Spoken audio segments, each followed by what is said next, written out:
Good evening, everybody, or good night. It is evening, but I just got this letter back in the mail, and I actually received an email from Facebook allowing me back onto its platform. Isn't that nice? And they said that somebody must have hacked your account. So pretty much they avoided the question or avoided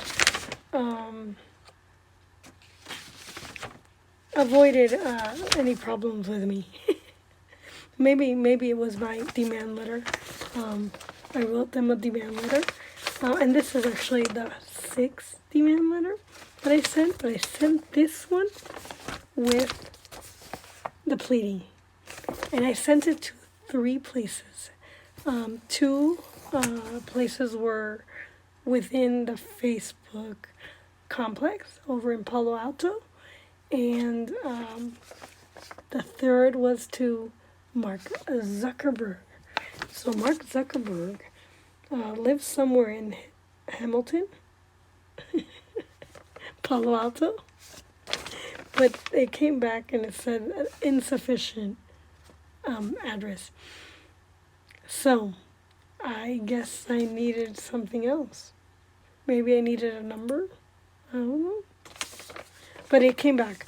But pretty much what I wrote to him was, "Dear Mr. Zuckerberg et al., I am writing to you one last time. I represent myself pro se. As you know, my work as an education representative for Usborne Books and More is especially important, and I take their literacy mission very seriously. Their books are the best books in the market and above grade standard. You have tried to appropriate my good name by calling me dangerous. Before I get into law, you should concede that this matter has been handled very poorly. Your platform and its reporting system have unfairly harmed my business. Facebook apparently has done the same to other users. At the very least, there are serious breaches of contract law. More than that, though, my business and I have been legally harmed. First, the fact that Facebook and its operational board have made it impossible for Marla Benavides to run her direct sales business online, book business online, and have limited the marketable possibilities for me to update, hold Facebook parties, and stay in touch with my customers.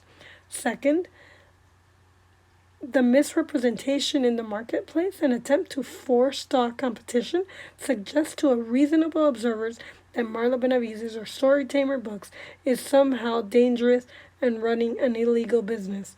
Third, it suggests that Marla Benavides is involved in criminal activity, and all this is seriously exacerbated by the fact that Marla Benavides has been a user on Facebook since 2006 and has used the platform to discuss legal hypotheticals with other legal professionals, engage in thinking of law and politics, and express legal opinions, regardless of what your policy now says. Given the harm to my professional reputation, your actionable conduct could easily lead to a substantial reward for damages, possibly an assignment of profits lost from not being able to conduct business, a published apology, attorney fees, and court costs. I therefore respectfully request that you immediately stop infringing on my rights in the contract with Facebook, ensure that I can maintain my business page and interact with my customers and other groups. Send me details of the policy violations so that I can evaluate for myself whether any true violation had occurred. Take immediately corrective action with Storytamer books that may have disseminated your misrepresentation about the existence and representation of my work with Osborne Books and More. Very truly yours, Marla Benavides, Paralegal. P.S. Are you upholding common law tradition as a standard for abridging speech? Facebook policy contradicts itself by saying you allow freedom of expression, but then punishes users for speech. The First Amendment is not confined to safeguarding freedom of speech and freedom of religion against discriminatory attempts to wipe them out. On the contrary, the virtue of the First Amendment and Fourth Amendment, the Constitution has put those freedoms in preferred position. I am awestruck at the fact that Section 230 gives you qualified immunity over user grievances, the power to restrict speech. Even harmful conduct cannot justify restriction upon speech because you are not civil servants elected to Congress. When the effects of the terms of the contract or policy upon the exercise of the First Amendment freedoms are relatively small and the public interest to be protected is substantial, it is obvious that rigid test requiring a showing of imminent danger to the nation's security is against Facebook, but absurd otherwise. I will take you to court to balance your ambition and protect the First Amendment freedoms. Your action should be weighed against American society's right to self-preservation online and balancing First Amendment freedoms against contractual restrictions. Facebook should be held accountable for being a subversive organization in the Internal Security Act of 1950. And that act is pretty much an act that used to put Marxists and communists into a registry so that any organization that's in here we are aware of and can cut their legs off if they are doing something that is against our Constitution. So anyways, I think it should be reinstated. It was sort of we stopped registering communists in 1994 in Clinton's administration. I think we should reinstate it and start again because we definitely have a ton of Marxists in our country and a ton of organizations trying to take us down. So I am praying for America, and I'm praying for anybody who has been unjustly